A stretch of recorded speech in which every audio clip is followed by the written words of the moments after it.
आपण माने जानिथिबे जे गोमाता सारा देश रे असुरक्षित। दुखर कथा केंद्र रे जो सरकार अछि तथा वर्तमान राज्य रे भी सही सरकार अछि, डबल इंजिन रो सरकार, किंतु वर्तमान सुधा गोमाता असुरक्षित। तांको निर्वाचन एजेंडा थिला गोमाता को राष्ट्रमाता मान्यता देबो, गोमाता को सुरक्षा देबो, किंतु वर्तमान सुधा निज माँ को सम्मान देवाई एत विलंब कहीं वर्तमान प्रश्नवाची सृष्टि करुच्ची जे जो दल निर्वाचन एजेंडा रे गोमाता को सुरक्षा देवा कथा नहीं निर्वाचित आज सरकार रे बसी से ही दल गोमाता को सारा देश में माँ रूप में पूजा करा जाए आउ से माँ को राष्ट्रमातार मान्यता देवार विलंब कहीं करुछंती। आपण माने जानिथिबे विगत दिन रे सनातनी केशरिया हिंदू बाहिनी तरफ दीर्घ 8 वर्ष धरी आमे गोमाता को सुरक्षा देवा लड़ी आसीचु और विभिन्न समय विगत सरकार एवं वर्तमान सरकार को मध्य गोमाता सुरक्षा आम दाबी जन ता सत्वे सरकार तरफ कौन प्रकार सुफल मिलना जद्वारा आज सनातनी केशरिया हिंदू बाहिनी संगठन तरफ निष्पत्ति नि अनिर्दिष्ट काल पर्यंत आम आमरण अनशन बसबू जे पर्यंत गोमाता को राष्ट्रमातार मान्यता घोषणा करा न जाइछि। विलंब कोठ होउछि आपण जो देखुछन डबल इंजन सरकार दिल्ली रे भारत रे बीजेपी सरकार ओडिसा रे बीजेपी सरकार असुविधाटा कोठ होउछि? सरकार को इच्छा शक्ति कम बोली मु कहबी।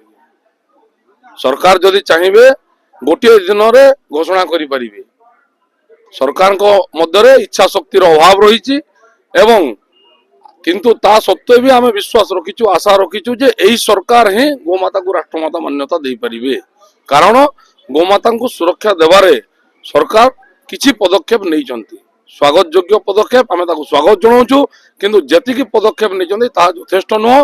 गोमाता को सुरक्षा देवा दिगरे नूतन आईन प्रणयन करिवार आवश्यकता रही, प्रत्येक जिल्लार ब्लॉक स्तर में गोशाला निर्माण करने आवश्यकता रही। विभिन्न दाबी नहीं आज आम 6 दफा दाबी एवं मुख्य दाबी गोमाता को राष्ट्रमातार मान्यता दाबी यही सब दाबी नहीं कि आम आज राजरास्ता को आसीचु। आज अहिंसा मार्ग रे आम राजरास्ता बसीचु, किंतु जदि सरकार आग को आम कथा को भ्रुक्षेप न करते आम हिंसात्मक पंथा अवलंबन करूँ। दुख लगुच विगत 2 मास भितर सारा ओडिशा रे गो चालान किभली भाव में बढ़ी चली, प्रत्येक जिल्ला रे किसी ना किसी घटना घटुची, कोटी गोमांस जबत होची तो कोटी बेआईन गो चालान धरा पड़ुची। गत काली राति रे देखंतु संबलपुर जिल्ला सदर महकुमा सिटी स्टेशन ठारे बेआईन गो चालानकारी पुलिस ऊपर को गुली चलाउछंती। तांकर ससाहस आसिला कोठु आज्ञा? वर्तमान घटना 2 घंटा पूर्व मयूरभंज जिला मोरडा अंचल रे 180 टी महिषी को चालान करके निया जाउतला, धरा पड़िचंती, 6 जण गिरफ होइचंती। सरकार को ध्यान देवा जरूरी अच्छी एवं सरकार ता उपरे दृष्टि आकर्षण करी तुरंत दृढ़ कार्यानुष्ठान ग्रहण करंतु। आपण कोन आईन व्यवस्था रे कमी होछि ना सरकार तरफ रे कमी होछि? देखंतु आईन व्यवस्था रे तो निश्चित रूप रे कमी अछि। आमे गोचालानकारी को धरुछु, पुलिस स्टेशन रे दउछु, परवर्ती मुहूर्त रे 41 रे समान थाना रु बाहरी आछथि, लाभ कोन होछि आज्ञा? तांको ऊपर सेति पय तो कहलु जे आमे नूतन आईन प्रणयन करा जाउ, नूतन आईन प्रणयन करा गले समाने सजा काटंतु तापरे जानिबे।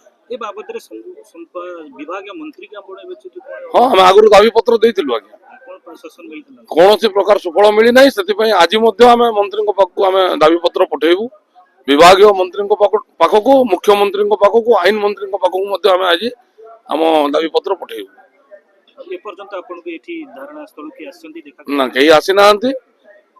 आमे आज आम धारणा आरंभ करिचु, अनशन आज आरंभ करिचु, जे पर्यंत सरकार को तरफ कौन प्रतिश्रुति किंबा सरकार को तरफ घोषणा न करा जाए आम बसी रही। जय श्री राम। संतोष कुमार बड़, सनातनी केशरिया हिंदू बाहिनी ओडिशा संगठन राज्य सभापति। कौन समस्या नहीं आज आपण? समस्या पूरा राज्यर समस्या, देशर समस्या।